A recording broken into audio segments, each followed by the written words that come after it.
Hola, ¿qué tal? Qué bueno volverle a saludar Cuadrando la Caja, una propuesta televisiva para debatir, cuestionar y llegar a consensos desde el socialismo cubano. Soy Marxlenin Pérez y le doy la bienvenida a este cuadro diferente, porque hoy vamos a conversar sobre economía y poder popular en Cuba. Si a usted le cuadra el tema, acompáñenos.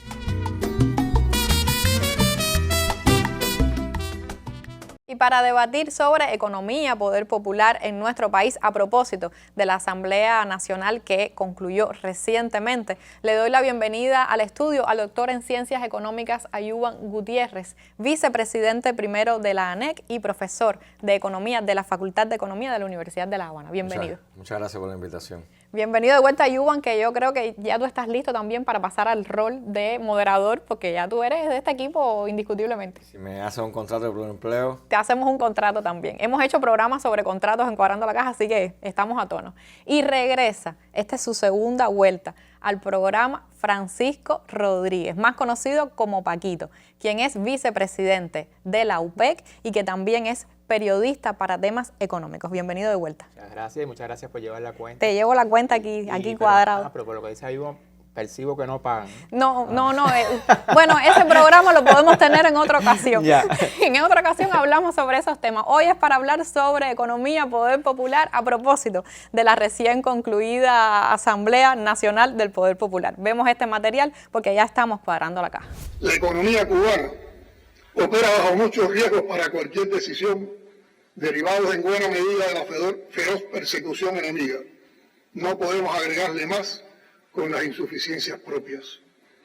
Mantenemos la convicción reiterada por el general de ejército Raúl Castro Ruz de que sí se puede salir adelante y vencer la actual situación por nuestros propios esfuerzos y resultados. Pero para lograrlo se requiere más disciplina, organización, conciencia y constancia. Creo que los informes del primer ministro y de los ministros de Economía y Planificación y de Finanzas y Precios han sido suficientemente comentados y recibieron observaciones y propuestas que deberán tomarse muy en cuenta. Un ejemplo que alienta son los resultados en materia fiscal analizados en esta Asamblea. No me detendré en los detalles, pero sí creo bueno recordar que cerramos el año 2023 con un incremento del 35% del déficit fiscal.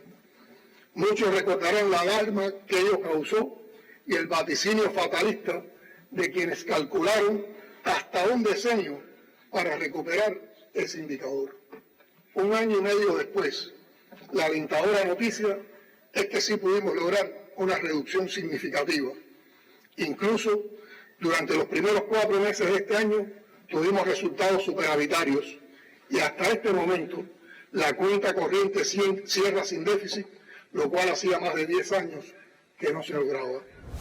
Y aquí veíamos apenas un fragmento de las palabras del presidente y primer secretario Miguel Díaz-Canel en el 5º periodo de sesiones ordinarias de la Asamblea Nacional del Poder Popular en su 10ª legislatura.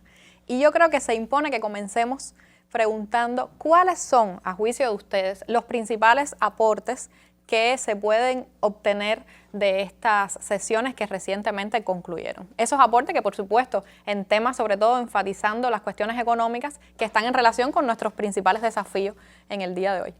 Bueno, mira, hay que empezar diciendo que estas sesiones ordinarias del Parlamento fueron bastante tensas, incluso diría, no solo por la situación que estamos viviendo, sino también por los propios acontecimientos en la Asamblea, por los debates.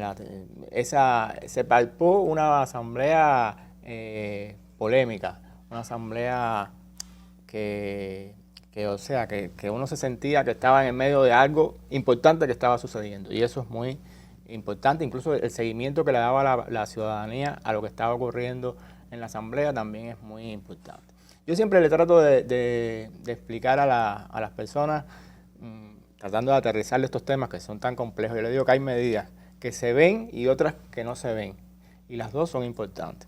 Por ejemplo, hay medidas que la gente no percibe, pero que se trascendieron en la Asamblea y que son muy importantes, como esta que explicaba incluso en el fragmento nuestro presidente y primer secretario del partido. O sea, la reducción del déficit fiscal, cuando tú se lo planteas a alguien, a un ciudadano común, le es difícil apreciar esa medida.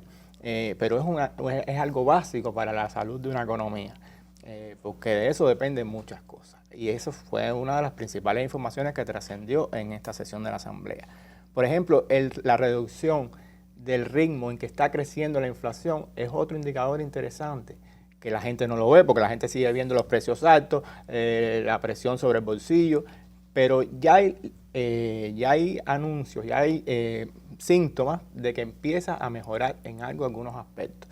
También pasó lo mismo con la disminución del circulante, o sea, del ritmo de crecimiento del circulante, no del circulante. O sea, sigue habiendo más dinero del que debería, pero ya se inyecta menos en proporción con épocas anteriores. Y son asuntos que son, la gente diría, bueno, eso a mí cómo me afecta. Y parece que no, pero sí. Porque, por ejemplo, bueno, hay otra medida muy importante que es los esquemas de autofinanciamiento, que quizás eso es más fácil de palpar porque es básicamente que hay determinados sectores de actividades que van a poder quedarse con sus ingresos en divisa para operar, y eso la gente lo entiende un poco más, es más asequible. Pero, por ejemplo, estas medidas que no se ven influyen en otras que sí se vieron y que fueron incluso hasta populares. El incremento de las pensiones, porque es posible este incremento parcial de las pensiones a las personas de menos ingresos. Bueno, pues precisamente por estos resultados en el déficit fiscal. Otra importante que se vio muy claramente fueron los crecimientos de los ingresos en telecomunicaciones a partir de las remesas, después de las medidas que se tomaron, que están polémicas en mayo pasado. Pero que ya se evidencian y se está viendo, porque se están dando las noticias de cómo los gabinetes de digitales se están renovando, cómo ya hay determinadas capacidades para determinadas mejorías. Y otras, por ejemplo, muy importantes, como este decreto 127 de la redistribución que se va a poder hacer de los fondos salariales no ejecutados en los presupuestados para beneficiar a personas que están haciendo el trabajo de más de una persona. Y eso lo van a ver mucha gente. ¿Qué crees tú, Ayuan? ¿Estás de acuerdo con Paquito? Sin duda sí hay medidas que se palpan más a corto plazo y otras que llevan más tiempo para lograrse percibir. No, yo creo que Paquito ha dicho los elementos fundamentales desde la economía. Yo tuve la oportunidad de estar en la Comisión Económica el lunes y el martes de esa semana y en la primera sesión de la Asamblea que tocó los temas económicos, donde se presentó el programa de gobierno. Y se palpa esos elementos que planteaba Paquito. Yo creo que también, porque seguramente ahondaremos ya específicamente en algunos de estos elementos después, pero yo diría que algo importante es la conciencia de que para poder hacer muchas de las cosas que nosotros tenemos o queremos hacer como sociedad, de más impacto en la gente, de medidas que lleguen precisamente más a la gente, bueno, hace falta atacar, resolver determinados problemas económicos, distorsiones, etcétera, como son el tema fiscal, que además el déficit fiscal es transversal a toda la economía cubana, entre otras cosas, porque se financia con emisión monetaria fundamentalmente. Entonces, se conecta a todo, se conecta con la inflación, etcétera, y nos abre, es decir, lo que se ha logrado en los últimos 2 años permite tomar medidas que no dejan de ser apuestas o medidas arriesgadas, como por ejemplo el incremento de las pensiones, porque eso nos va a exigir de un esfuerzo superior para el año próximo de mantener esa disciplina y esa vigilancia fiscal importante. Nos va a poner ese reto, pero que es una medida necesaria. Yo creo que todos los que tenemos personas jubiladas, pensionadas en nuestra familia, evidentemente están de acuerdo con lo necesario. Sí, con la misma composición de la familia. Y se dijo que es posible porque están identificados los fondos de donde va a salir esa financiación para el aumento parcial de las pensiones. O sea, no es que tú vas a subir contra nada, sino que eso está ya previsto. Bueno, no llegué hasta el fondo de dónde va a salir el dinero, pero se dijo de esa manera, ¿no? Sí, porque estamos hablando, y esa era una de las preocupaciones también de algunas personas, que esta medida de las pensiones, que es tan positiva y tan bien recepcionada, fue muy celebrada, muy bien acogida. ¿Qué peligros podría tener con respecto a eso que estabas diciendo, que Paquito está complementando, con el tema de la inflación? Si es así, que entonces está destinado ya un dinero para ese aumento, bueno, se supone que está contemplado también como, con esa disciplina a la que tú te referías, evitar que eso implique, al contrario de un beneficio, pues un aumento de la inflación y que ese dinero se diluya al final y no tenga el impacto que se espera. En los años 90, no sé si tú sabes, eso es un pasaje poco conocido, que yo estuve trabajando en la ONAC, del 98 al 2000. Yo era muy niña, Paquito, en los 90, eso yo no me lo sé. Y mira, el control de déficit de presupuesto era un indicador clave. Eso. En los años 90, por ejemplo, se logró que nuestro indicador casi rondó el 3%, que era lo que en aquella época se pedía para ingresar en la Unión Europea. Sí. Y nosotros teníamos un seguimiento de eso increíble. Eso después se fue deteriorando de una manera, por decisiones también de política, según la coyuntura del momento, pero es insostenible un déficit del 18%. Pero yo creo, Marlely, que lo más importante es que independientemente de que la medida, como toda medida económica, tiene riesgo, tiene costos,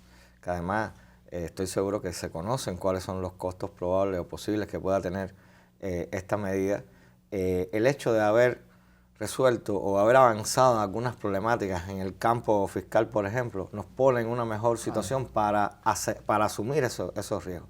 Mira, a lo mejor esa medida traslada algún tipo de presión sobre la inflación y eso es un costo. Lo que pasa es que no es lo mismo hacerlo cuando teníamos un crecimiento mucho más grande de la inflación que hacerlo ahora, que siga habiendo inflación, sobre todo por algo. Paquito decía una cosa que es importante: el problema de la inflación es que se va acumulando. Es decir, una cosa es cuando tú comparas la inflación con el año anterior, pero cuando lo comparas con hace 5 años, estás viendo la magnitud realmente del crecimiento de la inflación, pero sí es un indicador positivo de que va desacelerándose esa inflación. Por lo tanto, te pone en una mejor posición para tú asumir determinados costos, porque la economía trata de eso, ¿no? Y la política económica de manejar muchos de estos equilibrios, estas situaciones, no solo en el presente, sino entre el presente y el futuro también. No, ahora que hablas de equilibrio, pienso enseguida en la famosa frase de la estabilización macroeconómica, ¿no? Y la estabilización macroeconómica, hemos incluso dedicado programas a conversar sobre eso. Hay consenso en que es un punto neurálgico para lograr superar esas distorsiones, llamadas distorsiones de nuestra economía. ¿Cómo se relaciona esta intención de una estabilización macroeconómica con ese programa de gobierno que tú mencionabas al inicio y que tanto fue también discutido, presentado, comentado durante las sesiones de la Asamblea? ¿Qué relación guarda la estabilización macroeconómica con el programa de gobierno? ¿Qué importancia tiene para nuestras condiciones económicas? A ver, no por gusto es el objetivo número 1 del programa de gobierno. Incluso uno puede hacer diferentes organizaciones del objetivo del programa de gobierno, porque hay un grupo de objetivos que quizás son un poco más cercanos o vamos a decir fáciles de abordar, porque tienen que ver con cambios institucionales, etcétera, que depende de elementos más de decisiones, etcétera. Sin embargo, la estabilización macroeconómica es el objetivo número 1 y eso es muy importante. Pero además también es muy importante la manera, el proceso mediante el cual ese se convirtió en el objetivo número 1 de ese programa de gobierno, que tiene que ver ya con más de 2 años de mucho debate, de mucho intercambio entre técnicos, académicos, el gobierno, etcétera, sobre este tema. Es fundamental la estabilización macroeconómica porque que yo conozca, no ha habido una experiencia donde uno logre crecimiento económico en un contexto de desequilibrio macroeconómico y más en desequilibrios macroeconómicos tan generales y amplios como los que nosotros tenemos, que son típicos de situaciones de crisis. Y eso, por lo tanto, le da una importancia, una relevancia a resolver algunos problemas asociados a esto. Ahí también está el tema de la deuda, el tema del saneamiento de las cuentas. Es decir, hay muchos elementos que forman ese objetivo. En la Asamblea se habló lo mencionó el primer ministro, que hay 2 medidas, ¿no?, que se están trabajando sobre ellas, que se esperan implementar el segundo semestre. El esquema de asignación de divisas, que ya lo mencionaba Paquito, y el tema del mercado el famoso mercado cambiario. El tema del mercado cambiario, que precisamente son elementos que ayudan a ordenar las relaciones económicas, pero se relacionan directamente con el fomento de la actividad productiva. Es decir, ese es otro de los puntos es otra cosa, porque a veces se suele pensar que la estabilización macroeconómica solo se queda en los niveles monetarios, en los niveles de presupuestos, etcétera, financieros, pero se conecta también de manera muy directa con los sectores productivos del país, ¿no? Y esos dos elementos son fundamentales para poder avanzar en la recuperación productiva, que eso cuando lo unamos al tema de las exportaciones, que tiene que ver con el esquema, nos va a poner evidentemente en condiciones mejores. Y yo creo que también hay en estos temas que son tan técnicos, hay que buscar la manera de llegarle a la población, a la gente, para que se sienta implicada. Uno de los anuncios importantes que yo creo que se hizo en la Asamblea fue lo que se afirmó por el primer ministro, de que se va a hacer una versión pública del programa de gobierno. Esto es muy importante. Yo quiero que me hables de eso, Paquito. Vamos a hacer una pequeña pausa porque eso es interesantísimo y además mucho se ha hablado, pero ¿dónde está esa posibilidad de acceder al programa de gobierno? Y el famoso programa de gobierno, que también mucho ha dado de qué hablar y debatir, y que incluso el primer ministro también ha anunciado que próximamente estaría disponible, porque si se habla de poder popular hay que hablar de control popular, ¿no? Y esto, en ese ejercicio del control popular está el acceso a la información, al conocimiento de cómo se está manejando este importante instrumento de trabajo, una guía de acciones. ¿Cómo ves tú el programa de gobierno? ¿Qué sabes tú del programa de gobierno? Yo no lo he visto, es que conte. No, pero yo creo que esto es muy importante, que se diga que se va a hacer una versión pública, que incluso a veces no es ni siquiera para el ciudadano o la ciudadana común, sino para el especialista también tiene que saber esto, los economistas, los profesores, la academia. Esto le da incluso una dinámica a que se pueda sugerir más elementos. Y yo sí pienso que hay que traducirlo cada vez más en mensajes que le llegue a la gente de lo que se está haciendo. Por ejemplo, la dolarización parcial de la economía, que tan polémica ha sido. Se dice que es precisamente para incrementar los ingresos en divisa para cubrir las expectativas en determinados servicios sociales, en fin. Eso hay que evidenciarlo, eso la gente tiene que verlo, que el dólar que pagó en una tienda en dólar, a dónde esos dólares, cómo se utilizaron. Nosotros tenemos que transparentar más determinadas. A ver, nosotros somos una economía asediada, todo el mundo sabe que cada vez que decimos algo nos caen arriba y nos están persiguiendo hasta lo mínimo que se nos vaya. Pero hay que buscar las maneras de que la gente vea conectadas esas medidas, algunas no son populares incluso, con los resultados que después recibe como población. Y eso, bueno, hay otras, en el caso de las exportaciones, por ejemplo, o sea, yo recuerdo que en la propia Comisión de Asuntos Económicos se discutió de qué manera apoyar más a las entidades que producen para la exportación, porque a veces se traban por una minucia, por algo que a lo mejor no se las puede resolver a todas las entidades, pero a la que exporta, resuélveselo. Y de ese tipo de elementos que puede comunicar mejor a la ciudadanía y la puede implicar mejor en los procesos económicos, yo creo que todavía tenemos que avanzar más en traducir este programa de gobierno. ¿Estás de acuerdo? No, yo creo, a ver, el programa de gobierno tiene antecedentes, es decir, nosotros y las personas, por supuesto, queremos ver el tabloide, ¿no? Es decir, nos hemos acostumbrado un poco a una tradición ya de... Tabloide, estás retro sí. ahí, tabloide, me hizo recordarte, ¿verdad? No, porque los lineamientos... Exactamente, cada vez que ha habido una decisión importante en materia de política económica, ese ha sido el método, ¿no? El formato. Aunque ahora están las redes y todas esas cosas. Sí, pero te digo que estás tradicional. Sí, bueno, está bien. Ajá, el tabloide. Entonces, decía que ya algunos de los elementos de ese programa uno sobreentiende que ya se conoce de alguna manera porque nacen de las proyecciones del año pasado, un documento que también sí se hizo público. Por lo tanto, yo creo que ya hay un grupo de elementos. Está la presentación del primer ministro que hizo en la Asamblea, que fue pública. Que está incluso en YouTube, se puede consultar. Sí, donde claro, no entra en las especificidades técnicas, que es lo que nos gustaría tener a los profesores, a los periodistas dedicados a la actividad. Sí, pero incluso tiene imágenes, hay como un PowerPoint. Están ahí y permiten hacer algunos análisis que yo creo que son importantes. Y yo creo que lo que sí no se puede tener es no tener un plan. Hay que tener un plan. Yo creo que el programa, por lo menos lo que vimos en la Asamblea y con los antecedentes, abarca elementos muy importantes que nosotros tenemos que resolver, como es el tema de la estabilización macroeconómica, pero también tiene otros muchos temas.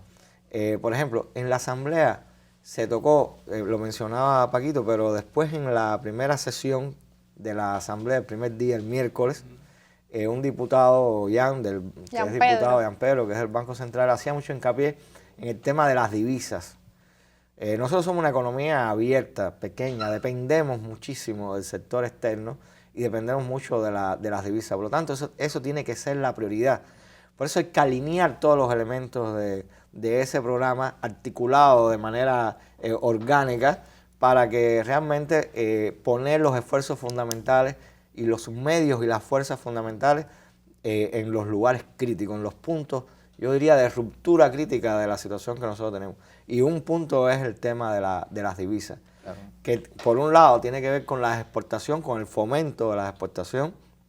Desde que uno da economía política siempre da la reproducción del capital, la reproducción simple, la reproducción ampliada, y uno sabemos que no puede haber crecimiento de una actividad económica si no hay reproducción ampliada de esa actividad. Por lo tanto, es muy importante para salir de la crisis, para el desarrollo del país. Se mencionó muy rápidamente, pero también es importante el tema de la deuda, que también es un tema muy importante porque nosotros tenemos que buscar nuevas fuentes de financiamiento. No basta solo con la exportación. Y el tema de la inversión extranjera, que por cierto, a mí en lo personal me gustó mucho la intervención del viceministro primero del Ministerio de Comercio Exterior. Creo que muy objetivo, muy centrado, explicando la situación actual que tiene Cuba para atraer la inversión, pero reconociendo también que ha habido dificultades, trabas, demoras, cosas burocráticas para poder atraer inversiones, porque sí está claro que con las remesas y con las exportaciones no tenemos los ingresos en divisas suficientes para generar un nivel de inversión a nivel de toda la economía que nos permita entrar en una senda estable y sostenida de crecimiento económico. Y hay elementos de este programa de gobierno como que se entrecruzan. Por ejemplo, el tema de la producción agropecuaria, la producción de alimentos en el país, que está en crítica y tiene tanta prioridad en esta... bueno, eso hay que vincularlo también, por ejemplo, con esto mismo, la inversión extranjera. Y hay algunas experiencias con países amigos que se están haciendo inversión extranjera en nuestra agricultura. Eso es un camino que hay que recorrer, que debíamos quizás haber recorrido desde antes, en mi opinión. Pero bueno, ya está empezando a producirse y son nexos entre distintos factores que parecen independientes, pero al final confluyen en que haya una mayor oferta de producción y de servicios para nuestro país, y que esto también es un círculo no vicioso, sino virtuoso, que de eso implique después a los índices macroeconómicos, el déficit fiscal, la balanza de bienes y servicios, en fin, todo esto se vincula, pero hay que traducírselo a las personas. Por ejemplo, hay medidas que están pensadas en relación con el tema de aligerar el aparato estatal. Esto también la gente tiene que verlo, porque mira, nosotros en los últimos años hemos creado 2 institutos y vamos para el tercero. Si la memoria no me falla, Instituto de Comunicación, Instituto de los Actores No Económicos, de los nuevos actores económicos, no estatales, y ahora vamos a hacer un instituto para las empresas. Bueno, cada vez que creemos un instituto hay que decir que cuando se creó ese instituto se dejaron tantas plazas administrativas y de un sector presupuestado, se desaparecieron, porque no puede ser que sigamos creando estructuras cuando lo que... Aumentando el aparato burocrático. Eso, hay un objetivo que tiene que ver con el gobierno. A mí me gusta más utilizar el término redimensionamiento del gobierno, porque no siempre la solución es aligerar el aparato gubernamental, porque uno puede aligerar quitando donde no debe quitar. Claro. Y eso genera problemas. Y yo creo que es muy bueno que Paquito lo haya tocado, porque fíjate, hoy nuestro gobierno, con todas las dificultades que tenemos en todos los sentidos, nuestros ministerios, nuestros organismos de la Administración Central del Estado trabajan en condiciones realmente fuertes. Es decir, ¿En qué sentido? en términos, por ejemplo, de recursos humanos, porque lo mismo que nos pasa a nosotros en la universidad, ¿no? o en un medio de comunicación, que hay una competencia, en Cuba se ha formado y se está desarrollando un mercado laboral, es decir, donde las personas tienen la libertad de elegir dónde desean emplearse y busca como uno de los elementos fundamentales el salario, si no es el que determina, pero de lo que sí está claro que es uno de los principales. Y hoy tenemos un sector privado que tiene la posibilidad de dar unos salarios realmente mucho más altos. Tenemos una parte del sector empresarial estatal que también da salarios bastante decentes, por decirlo de alguna manera, bastante competitivos. Y eso evidentemente deja al sector presupuestado, por ejemplo, al sector del Estado, del gobierno, en una brecha salarial que es una presión muy grande a que haya una migración entre estos sectores. Por lo tanto, hoy los organismos de la administración del Estado en ese redimensionamiento también tienen que incluir, yo creo, como variable, cómo protegemos, cómo logramos que haya personas más capacitadas en las instituciones, porque lo vemos, es decir, lo que tenemos alguna relación con estas instituciones, nos damos cuenta el desgaste, el esfuerzo tan grande que hacen los funcionarios, los cuadros, etcétera, de nuestros ministerios, de nuestras instituciones de gobierno. Así que también esa dimensión, que es polémica, lo decía Paquito de alguna manera, porque uno dice, bueno, yo estoy pasando tremendo trabajo, ¿cómo le voy a aumentar el salario a los que están en un ministerio si el que produce no tiene esa posibilidad? Bueno, eso hay que buscar un equilibrio entre esas cosas, pero es de las complejidades que tiene la economía. Y no solo en los ministerios, sino también en las direcciones provinciales, municipales, que son las más afectadas. En todo el sistema. Porque, a ver, siempre hablábamos de las plantillas infladas, pero lamentablemente ya o a veces para bien, las plantillas se han desinflado naturalmente con todo este flujo, una migración con esta del migración que se ha dado profesional. Y eso tiene un costo también. Pero el tema es, más allá de las personas que están en esos lugares, sí las estructuras. Yo sí pienso que deberían repensarse, porque tú no puedes seguir sumando estructuras para cada nueva función de la economía. De hecho, en las reformas de los años 90, una de las primeras cosas que se hizo fue fusionar determinados ministerios, eliminar a otros, y yo pienso que ya estamos en condiciones de hacer un análisis similar. No, cuando yo decía esto, Paquito, no me estaba refiriendo en contra de lo que tú planteabas de la disminución, sino que esa disminución tiene que tener un elemento es mucho más complejo, ¿no? Claro. Y que hay que mirarlo de todos los puntos de vista, no solo de reducir ahí donde haga falta reducir o ampliar donde haga falta ampliar, sino también los otros muchos elementos que tienen que ver con la organización de un gobierno, de un Estado, y que hoy tienen una importancia vital, ¿no? Mira, la subordinación que se ha decidido de la Administración Tributaria al Consejo de Ministros me parece muy a tono con los tiempos que estamos viviendo y con las necesidades que hay de control fiscal. Bueno, vamos a hacer una pausa para ver sobre este tema qué piensa el gurú, y en el último momento del programa quiero que entonces nos enfoquemos en un tema que ha sido de los más polémicos de los últimos tiempos. Ha cerrado su sesión la Asamblea Nacional y en el balance final hay un llamado a la acción. Enfrentar con decisión, todos juntos, día tras día, esta difícil porfía en la que a nadie nos sobra para estar a pie de obra e impulsar la economía.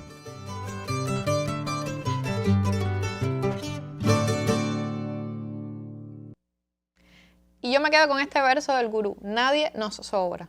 Y sin dudas en una revolución socialista no sobra nadie, o por lo menos casi nadie debe sobrar. Y este verso lo voy a utilizar porque durante la asamblea, y Paquito, yo creo que en el inicio, en el sentir que con el que iniciaste el programa, me parece que te podías estar refiriendo también a eso, se dieron alguna serie de polémicas que de alguna manera invisibilizaron un debate importante, crucial, enriquecedor, que se estaba teniendo alrededor del tema de los vulnerables. Y eso, hacia los últimos minutos del programa, quisiera entonces preguntarles: el programa de gobierno, las rendiciones de cuentas, los informes, los debates, ¿qué aportaron estas sesiones ordinarias de la Asamblea Nacional con con respecto a los vulnerables. ¿Qué más hace el Estado para contemplar a estas personas que más lo necesitan en Cuba? ¿Qué me pueden decir? Bueno, esta es una realidad que estamos viviendo y que estamos palpando en cada lugar, en cada ciudad, en cada territorio. Quienes estamos incluso con responsabilidades, por ejemplo, como delegados del Poder Popular, es un asunto cotidiano de nuestra acción. Las personas que vemos que están pasando trabajo, que están pasando necesidad, que no tienen, que se han quedado sin redes de sustento y que muchas veces hay que contribuir desde el Estado o desde la comunidad y a ayudarles a estas personas. Y yo creo que esa preocupación política es una pena que haya sucedido el incidente con las declaraciones desenfocadas que se dieron, porque es el centro de lo que se estaba discutiendo precisamente. Y hay medidas muy recientes que avalan esa preocupación por al menos atajar esta situación de pobreza y de desatenciones que se nos están dando. Está el acuerdo del Consejo de Ministros para la atención a las personas deambulantes, que incluso implica a los municipios y a los territorios en estos centros de protección social que se deben crear para acoger, no para acogerlos para tener en un almacén de personas ahí, sino para reinsertarlos a la vida social y económica y para rehacer lazos familiares que a veces se deterioran, están destruidos, que están desvinculados de su familia. Y eso era la esencia de lo que se quería discutir ahí. Y se han tomado también recientemente, este mismo año, otras medidas. El tema de los servicios de cuidados para las familias con hijos en situación de discapacidad severa. Tiene un nombre raro, pero entendemos lo que es. Son las madres, padres, otros parientes que están cuidando a personas que tienen una discapacidad, que no pueden valerse por sí mismos. Y eso se ha convertido en un trabajo con un contrato, con un salario, con posibilidad incluso de trabajar en otro, a distancia, en otro, y recibir esos ingresos. Y si todavía no alcanza, pues tener también una prestación social si el núcleo familiar todavía es vulnerable a pesar de esa situación. O sea, que hay una preocupación, hay acciones, se está legislando alrededor de eso. Y además, lo más importante, yo creo que se ha movilizado la opinión pública en función de esas necesidades y de esas vulnerabilidades que tenemos. ¿Cómo ves tú el tema de los vulnerables, de las acciones que se están haciendo? Se han hecho muchas acciones. Yo he tenido la oportunidad de pertenecer antes al Buró Municipal de Partidos, a Buró Provincial. Y siempre la lógica de análisis, es decir, el enfoque del análisis ha sido el enfoque de cómo apoyamos a las personas que están en esa situación. Desde todos los puntos de vista, porque tiene que ver con todo, desde la vivienda, desde cosas necesarias para la vida. Por ejemplo, recuerdo siempre algo muy bonito, el tema de los combatientes. Es algo que tiene que estar en el centro, porque no podemos ser desagradecidos con nuestra propia historia. Es decir, es un fenómeno que es multidimensional y multicausal. Ahora, lo que sí está claro es que nosotros necesitamos fortalecer la economía y crecer para poder avanzar en ese tema. Hay muchas cosas que se están planteando que tienen que ver como cómo paliamos entre todos, claro, cómo aliviamos entre todos esa situación, pero la tarea fundamental, yo pienso, es crear riqueza suficiente para que podamos avanzar en la distribución de esa riqueza, por supuesto, por la orientación socialista de nuestra revolución, hacerlo de manera lo más equitativamente posible, sin dejar a nadie desamparado. Sí, ¿no? por eso la pregunta que siempre yo, que tengo oportunidad, lanzo en el programa, y es cómo conjugar esas reformas, que la palabra se las trae por sí misma. Podríamos dedicar un programa a hablar de Pero yo por creo qué que no reforma debemos tenerle miedo a la palabra. al término reforma. Yo creo que no debemos tenerlo tiempo. Un problema, discúlpame, me interrumpa. El mundo habla un idioma. Nosotros también tenemos que acostumbrarnos un poquito a hablar ese idioma que habla el mundo para que nos entiendan. Para que nos entiendan. Bueno, mientras que no sea el idioma del capitalismo, ¿no? Bueno, es que no vivimos en Marte, es decir, vivimos en un mundo donde la mayoría, la inmensa parte del mundo es capitalista y donde hay una hegemonía predominante de ese pensamiento y que usa ese idioma. A mí siempre me gusta decir por ejemplo, los chinos, los vietnamitas lo han hecho de manera exitosa, es como nos cogemos esos conceptos y lo llevamos a nuestra realidad y lo definimos. Y a lo mejor, mira, Trump puede estar hablando de reforma y refiriéndose a otra cosa, y nosotros estar hablando de reforma y refiriéndonos a totalmente lo contrario a lo que él plantea. Pero lo que sí está claro que el término reforma no debemos tenerle mucho miedo. Lo que sí creo que debemos, lo más importante es el contenido que uno le da a esa reforma, por eso es importante el programa de gobierno, ¿no? Que ahí va a llegar cuando me contaste. No, pero está bien que me interrumpa, esta es la idea del programa. ¿Cómo hacer esas reformas apropiadas, cubanas, con sabor socialista? ¿Cómo hacer esas reformas, esas medidas que sin duda la economía cubana necesita, y esos reajustes y esos cambios estructurales de los que hemos hablado también en el programa, esa estabilización macroeconómica, sin perder justamente el rumbo y sin dejar atrás y dejar desamparado al pueblo? ¿Cómo jugar con programas de reformas, de reajustes económicos, con medidas que, como tú decías, no son populares, sin perder el rumbo de la economía y de un país socialista? ¿Cómo hacerlo? Mira, yo creo que el antídoto para que no nos pase eso está en lo que se ha llamado control popular, que a mí me gusta más decir discusión o debate ciudadano, porque yo creo que la gente tiene que pasar lo que pasó ahora, lamentablemente, pero que la gente tiene que movilizarse en función de defender lo que hemos sido y lo que queremos ser. Y cuando algo se aparte, por lo mínimo que sea quien sea, hay que corregirlo a partir del posicionamiento de principio, porque la economía al final es política.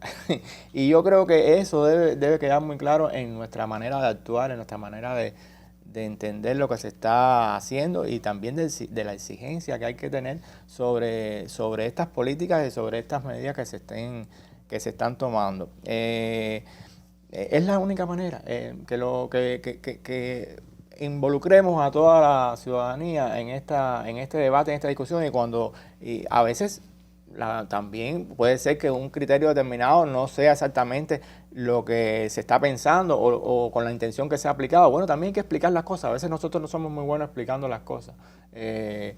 Y nos pasa, a veces no podemos explicar determinadas cosas porque nos están esperando que la digamos para las señas, para coger las señas. Es muy dirigir una economía y cambiar una economía, y en las condiciones de Cuba, con una lupa puesta y con un arma apuntándonos, es muy difícil, pero tenemos que lograrlo. Tenemos que buscar la manera de que la gente sienta que esa economía que se está discutiendo es la de ellos y que ellos pueden influir en sus resultados. Sobre todo, como tú decías, relacionándolo con el inicio, de cómo la gente participa, cómo el pueblo participa en buscar esas soluciones y esas medidas para que se puedan visualizar en un corto plazo. Porque, ¿no? Mira, con la urgencia. Este mismo tema de las personas en una situación difícil de vida, sí, hemos hecho todas esas medidas y todas esas cosas que yo dije también que debemos aprobar. Pero la realidad es que esas personas están ahí y que no siempre les llegamos. Y que hay mucha gente pasándola muy, muy difícil, y que las estructuras a veces en la base no logran aplicar lo que está concebido para atender a las personas. Muchas veces está pensado la estrategia. Exacto. ¿Y qué es cómo se contrapone eso? Con la gente diciendo, oye, hay que hacer esto, hay que hacer aquello, con la exigencia. Yo creo que no hay una receta. Eso hemos tenido discusiones en otros momentos sobre cuál es el camino del socialismo, de la transición, etcétera, y qué cosa es mantenerse dentro y qué cosa es salirse fuera. La vida es mucho más compleja porque eso es un camino altamente contradictorio. Y que se hace al andar, y que además se hace prácticamente al andar. Por eso yo creo que es muy importante lo que está diciendo Paquito. ¿Sí? ¿Quién será el juez de lo que nosotros hagamos, además de la historia, que además es un juez implacable? Bueno, tiene que ser el pueblo, no hay otra manera de hacerlo. Y este tema de la participación popular, que yo creo que además siempre hay que entenderla en las tres dimensiones en que se mueve, es decir, a través del sistema político, desde arriba, a través de manera horizontal con las organizaciones, pero también desde abajo, desde la comunidad, etcétera. Tiene que dialogar con nuestra realidad y con nuestras instituciones para también ayudar a corregir ese camino y resolver los problemas, las discrepancias, las dudas que surjan en un proceso de construcción socialista. El tema de la comunicación, fíjate, yo creo que eso y regresando un poco al programa de gobierno, el tema de la comunicación es importante. Nosotros podemos hacer cualquier, es decir, una manera de decir, pero podemos hacer muchas cosas dentro y proponernos muchas cosas dentro de un programa de gobierno que si no lo comunicamos bien, y si no lo comunicamos bien de manera activa, no de manera pasiva, es decir, no solo informar, sino tener ese diálogo con la población de construir determinados consensos sociales, que solo se puede hacer dialogando. A través del debate. A través del debate, por eso entiendo muy bien lo que dice Paquito. No solo es ese control normativo, ¿no? Popular, sino también desde el debate. El tema de la combinación de la ciencia, la técnica, la academia, el funcionariado, es decir, con los debates y la toma de decisiones, yo creo que todo eso es muy importante para que no nos salgamos del curso. Pero es tan complejo la transición que hay cosas que no se pueden definir ex ante, es decir, hay cosas que tú tienes que decir, bueno, no nos queda más remedio que dar un paso atrás para poder dar 2 pasos hacia adelante, hay que dar un paso al lado. Pero yo creo que eso es bueno, porque es verdad error, hay que ir practicando, pero sí hay que reconocer cuándo nos equivocamos, claro, y cuándo estamos dando ese paso atrás. Eso es fundamental. Justamente para, bueno, coger el impulso y saber y tratar de equivocarnos lo menos posible, porque ya las equivocaciones a veces y sobre son todo no equivocarnos en las mismas cosas, ¿no? Bueno, ya me están haciendo señas aquí que se nos acabó el tiempo. Yo les agradezco otra vez por haber venido y por haber sostenido esta conversación en torno a los principales debates, sobre todo con énfasis en las cuestiones económicas que se tuvieron en la recién concluida Asamblea Nacional del Poder Popular.